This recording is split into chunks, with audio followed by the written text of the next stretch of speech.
અમરેલી જિલ્લા તથા બગસરાના આસપાસના સમાચાર જોવા માટે અમારી ચેનલને સબસ્ક્રાઈબ કરો, જેથી તમને નવા નવા સમાચાર જાણવા મળે.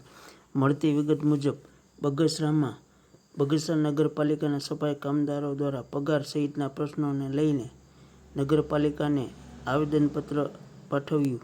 માંગણી પૂરી કરવા નહીં આવે તો કામ બંધ કરવા 18 તારીખનું અલ્ટિમેટમ અપાયું. મળતી વિગત મુજબ બગસરા શહેરના સફાઈ કામદારો ઘણા સમયથી એકને એક પ્રશ્ન ઉઠી રહ્યો છે. ચડત પગાર આપવા તેમજ સાવરણા યુનિફોર્મ તથા તમામ જરૂરી ચીજવસ્તુ પૂરી પાડવા નગરપાલિકા સફાઈ કર્મચારીઓ તારીખ 18/5ના રોજ આવેદન આપવામાં આવેલ હતું. જ્યારે આ આવેદન આપતા નગરપાલિકાના પ્રમુખ, હેડ ક્લાર્ક તથા મૌખિકમાં જણાવ્યું હતું કે આપના આવેદનની તમામ માંગણીઓ રેગ્યુલર પગાર અમો વહેલી તકે કરી આપશું. દિવસ 15માં સંતોષકારક જવાબ આપી, પરંતુ હજી સુધી સત્તાધીશો દ્વારા કોઈપણ પ્રકારના વાયદાઓ કરેલ નથી, જેથી અમો તમામ સફાઈ કર્મીઓ ખોટા વચનો આપી અમારા વિશ્વાસને ઠેસ પહોંચાડવામાં આવી છે.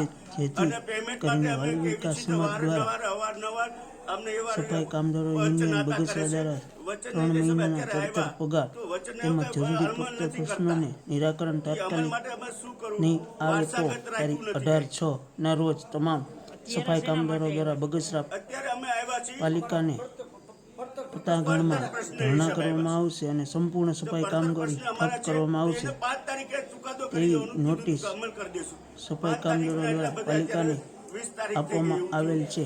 Reporter summer Virani, Bagasara. શું કહેશો, શેના માટે અહીંયા આવેદનપત્ર હતું? પ્રશ્નોના નિરાકરણ માટે અમે 18/5/2024ના રોજ અમે ચીફ ઓફિસરને રૂબરૂ આવેદનપત્ર આપેલ છે. ચીફ સાહેબે તમે એમને એવો અમને જવાબ આપ્યો, તમારા 2-5 દિવસમાં અમે આનો પ્રશ્નનું નિરાકરણ લાવશું. બેઠક આપણે સંયુક્ત બેઠક કરીને તમને બોલાવશું અને આપણે એનું નિરાકરણ લાવશું. પણ આજે એને 10 દિવસ થયા, કોઈ પ્રકારનું 20 દિવસ કોઈ પ્રકારનું નિરાકરણ આવેલ નથી. એના માટે અમે આજે અરજી મારફત આજે લોકોને આજે નોટિસ આપી છે. અમને આ 18 તારીખ સુધીમાં આનું નહીં તો 18થી અમે તમામ સફાઈ કામગીરી ઠપ કરીને તમામ સફાઈ કામદારો હડતાલ માટે નગરપાલિકાને અમે બેસવાના છે. અમારા કોઈ પ્રશ્નો નિરાકરણ નહીં આવે તો. પગારનું શું છે? અને 3 પગાર બીજા બાકી છે. 3 પગાર એ માટે નિયમિત રજૂઆત કરી એ કે અમે આ તહેવાર પહેલા તમને 3 પગાર ચૂકી દીધો. હજી આજે તારીખમાં કોઈ પ્રકારનું નિરાકરણ થયું પગારનું એ કે તમને રેગ્યુલર પગાર પહેલી તો પહેલી આપી દેશું.